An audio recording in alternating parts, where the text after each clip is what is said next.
Man, they want to divide us so bad that they put up somebody that is less favorable and less popular than Joe Biden, but gives them the upper hand in identity politics. They want to divide us between race, right? They're trying to make this between black versus white, male versus female. And that's the reason that they put Kamala Harris, is to stoke more division. In my opinion, that's what I believe. You might disagree. You know, we all have different opinions. You know, you can have yours, I can have mine, but that's what I believe. They could have picked anybody else. Why select somebody that's actually doing worse than the candidate that they had prior? It just doesn't make sense to me. But anyway, we're gonna watch this clip from the liberal hive mind. The title says, "The Truth About Kamala Harris, the media does not, or the media is purposely ignoring." Let's get right into it. The question we're asking today, is Kamala Harris really this grand threat to Donald Trump's surging campaign as the Democrats are suggesting? Let's have a conversation about it. Let's look into the facts, shall we? We've got some stuff to get into, so let's roll the tape. Alright folks, so let's first start off with the data, right? Supposedly Kamala Harris is the answer to their problems. Well, it's not going to take too long to debunk this one, I'll tell you that. Let's go ahead and take a look at the polling data. We've got 2024 general election, Trump versus Harris. We got 2 polls since Kamala Harris assumed the throne as the new black queen of the DNC, and well, how can I put this? Not exactly looking so hot. We got a Forbes/HarrisX poll showing Donald Trump pulling 53% of the vote nationally. Do Democrats know how bad that is for Donald Trump to be pulling over 50% of the national vote? Then we got... That's a landslide victory right there. It's over with. It's gonna be over with. The red wave that we were talking about, it's coming in November.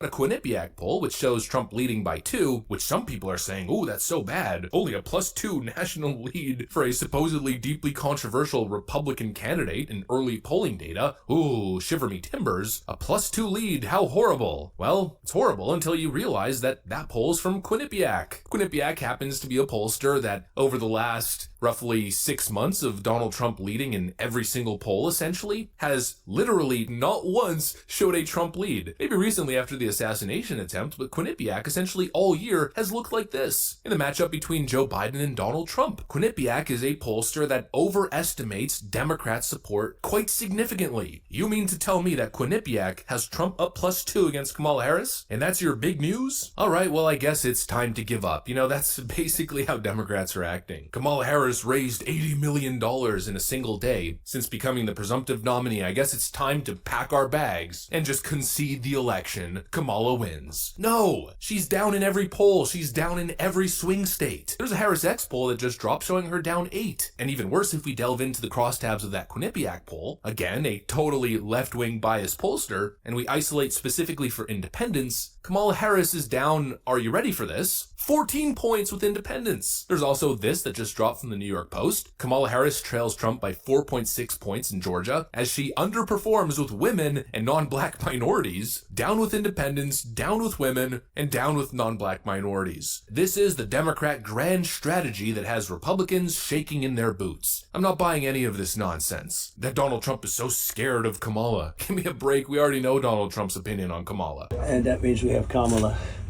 I think she's going to be better. She's so bad. She's so pathetic. It's so amazing. It's just so fucking bad, so I just can't imagine. I mean, come on. Leftoids are suggesting that Donald Trump is going to be too scared to debate Kamala Harris. Al Sharpton mentioned that recently on MSNBC. I mean, if he does not try to get out of the debates, and you know, Donald Trump and I both come from New York. In Brooklyn, we call him a punk in the streets. I don't think he wants to debate Kamala Harris because I think he'll be afraid to debate. Oh, he's a political punk. There's no doubt about it. Really? Wow. And I think that if his friend was promoting the bout Don King, it would be the prosecutor versus the felon. That's how you would promote it. It's gonna be prosecutor versus convicted felon. He doesn't stand a chance. Yeah, there's only one problem with that. Kamala Harris is literally one of the worst public speakers I've ever witnessed in my lifetime. Governor Hochul, where is she? There you are. Hello, Governor. Thank you for welcoming me. Nah, bro, she didn't find her. There's... She didn't see her. Hold up. Go back. She really did not see her. She didn't find her. There you are. Hello, Governor. Thank you for lifetime. Governor Hochul, where is she? There you are. Hello, Governor. Wow, Thank you for I don't welcoming believe that. me. Congresswoman Ocasio-Cortez, thank you. And then, of course, the Speaker and Senate Leader Stuart Cousins. Where's she? There you are. Man, Not these to people mention- are just bad actors. They're just bad actors. It's like a Tubi movie. Like they got actors from a Tubi movie to be politicians. This is just horrible. We remember exactly what happened to Kamala Harris. The last time her bid for the presidency was dependent on her debate performance, she got her entire campaign spiked in 2 minutes by Tulsi Gabbard. All I'm seeing is a whole lot of Democrat copium. I mean, all kinds of copium nonsense. They're just desperately trying to spin this thing into something positive, something good. But I simply cannot share that view. It doesn't make any logical sense to me. You know, the whole spin here is that Joe Biden's actually such a great guy. He put country above self, and finally the Democrat Party is unified. First of all, Joe Biden didn't put country above self. The guy waited to the last second to drop out of the race when it was obvious since day one that he wasn't qualified to be president, let alone run for re-election. Joe I Biden... mean, the reason that they're doing that is so his name is not tarnished, right? If they actually go with the narrative, the real narrative, the truth that he was forced out by party leaders or whoever, then yeah, they can't say, oh, this guy is the greatest president ever. They can't say that. Why would you be forced out if you were the greatest president ever, right? So they're gonna make it seem like he sacrificed himself, which is nonsense. Why would you sacrifice yourself if you were the greatest president ever? If the last 4 years have been the best that there has ever been, why would he need to step aside?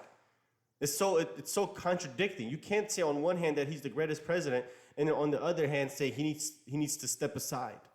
It doesn't make sense. So they're doing that so his name doesn't get tarnished, because if even the liberals are saying, yeah, we had to force him out, the polls were bad, he's cognitively declining, he's not sharp. If they say that, then his name is tarnished. But if they say, hey, he sacrificed himself to save democracy, these people are just trying to rewrite history.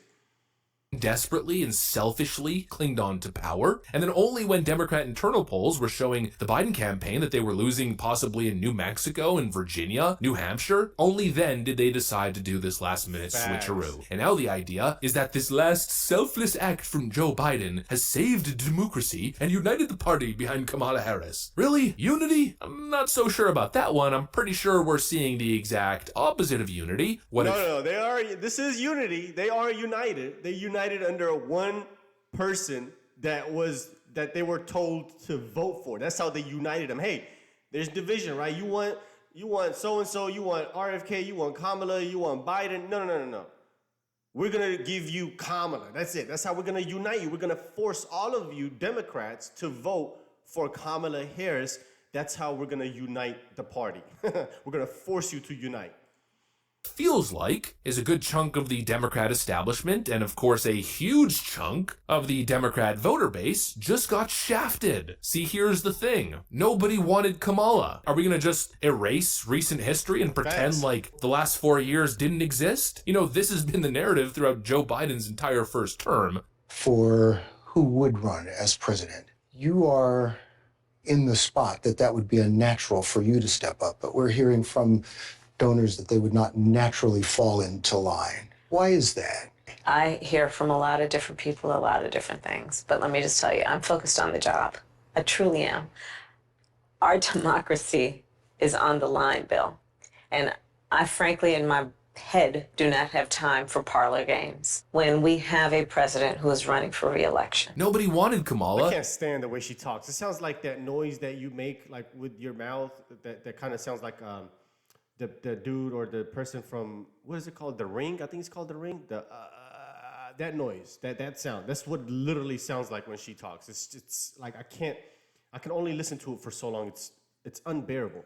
Even top Democrat donors don't want Kamala. Barack Obama and other top Democrats didn't even endorse Kamala Harris after Joe Biden did. You know, obviously there's a good chunk of Democrats who simply don't want Kamala Harris as the leader of their party, as their candidate on the ballot heading into 2024. But too bad, tough luck, that's what you get. Nothing like Democrat unity. More like forced unity, more like you have no frickin' choice, you'll do as we say. That's the Democrat MO. I mean, for Pete's sakes, at this point, we have a pattern of behavior, don't we? Remember 2016? 2016, Bernie Sanders was blazing on his campaign, clearly the top Democrat contender. He had the most grassroots support, but he was denied media airtime, he was denied interviews, good press. They essentially rigged the primary process for Hillary Clinton, and then of course lost in spectacular fashion because of it. Then in 2020, they did the exact same thing to Bernie Sanders again. Then fast forward to the 2024 primary, they rigged the process, forced their incumbent through, their geriatric dementia patient candidate, they force him through, but then of course by now everything's fallen apart. All their extracurricular democracy activities like trying to rig the ballot, imprison their political opponent, promote lies and bogus narratives, yada yada yada, you know, it all failed. Now Joe Biden gets pulled out and they're rigging another primary process. As we're learning now, Democrats aren't going to get an open convention. Nope, they're getting Kamala shoved down their throats. As we're now learning, enough delegates have essentially signed on to supporting Kamala Harris, essentially just granting her the Democrat nomination, despite the actual will of Democrat voters. Yeah, first of all, that doesn't sound like democracy to me coming from these supposed defenders of democracy, and secondly, that doesn't sound like party unity. We're all united behind Kamala Harris, except for the majority of our party that doesn't actually want Kamala Harris. But don't worry about that, that's just democracy in action. I envisioned myself as SpongeBob in that moment, you know, unveiling the rainbow. Democracy in action. What a bunch of friggin' imbeciles. No, Yeah, seriously. I mean, every day is like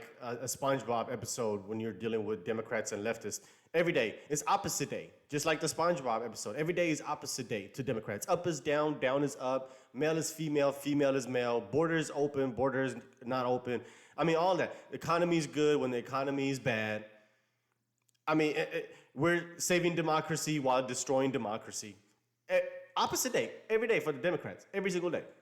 I don't know, I'm seeing Democrats trying to spin this as if it's this hugely positive turn in their party, but I don't perceive it as that at all. I think Democrats are now stuck with cackling Kamala. They were left no other choice as Joe Biden literally endorsed her. I also think that Joe Biden probably did that in spite of the Democrat elite that he kept rambling about on Morning Joe's show. Watch.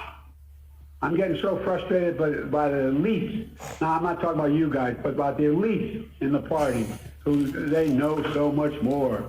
But if any of these guys don't think I should run against me, go ahead, announce for president. Challenge me at the convention. The Democrat elites were trying to oust Joe Biden and replace him with their preferred candidate. And I think Joe Biden said, well, you know what? How about screw you? I'm going to step down and endorse the exact candidate that you guys don't want. It might have been Joe Biden's last non-cognitively impaired move, his last cogent play. Democrats, I simply reject your premise. I don't think Kamala Harris is an electoral threat. In fact, I think she might even be a disaster down ballot. We're seeing some early, quick snap polling data that's suggesting she doesn't stand a frickin' chance in places like Pennsylvania and other states. And let me remind everybody that Pennsylvania is literally the only state that Donald Trump needs to win the election. The numbers clearly aren't looking so hot. In other words, Kamala Harris sucks. Nothing has changed. But I guess if something does end up changing, I'll let you know. We'll obviously continue with our polling analysis. It's certainly possible that somehow Kamala Harris, in the next 3 months, runs a spectacular campaign that brings all kinds of people on board. It's possible. I just don't think it's likely, and I guess I'll believe it when I see it. Anyways, that's pretty much it. Hopefully you enjoyed the video. If you did, make sure to leave a like and possibly subscribe. Thanks for watching, and I'll see you. That's his channel, guys. If you guys want to go check out the rest of his other content, there you go right there. Let's get into the comment section. But everything that he said about Kamala Harris was on point. He's 100% correct. They just shoved her down the Democrat voters' throats. Literally. And they had no choice. It's crazy. They can't lecture us about democracy ever again. We don't want to hear about democracy from anybody that's a Democrat. We don't want to hear it from you guys. Y'all are a bunch of lying, gaslighting hypocrites. Hypocrites. Anyway, first comment says the blackest thing about Kamala is her heart. Man, I'm telling you guys, if you're sensitive, comment section is not where you want to be. So you might want to leave now. You're going to get your feelings hurt. Next comment says, who in their right mind is having Harris a positive approval rating? These people must be living on another planet. Next comment says, Democrats, we must save democracy. Also Democrats, let's nominate the person who has received 0 primary votes. Trump wasn't intimidated by being shot, but he's afraid to debate Kamala Harris. Where do they find these people? He said he's a political coward. Hilarious. That's why, once again, I love this comment right here. We don't want to hear about democracy from y'all ever again. Because I guarantee you, if Donald Trump did something like this, if Donald Trump or Republicans pulled something off like this, Democrats will be like, see, we told you.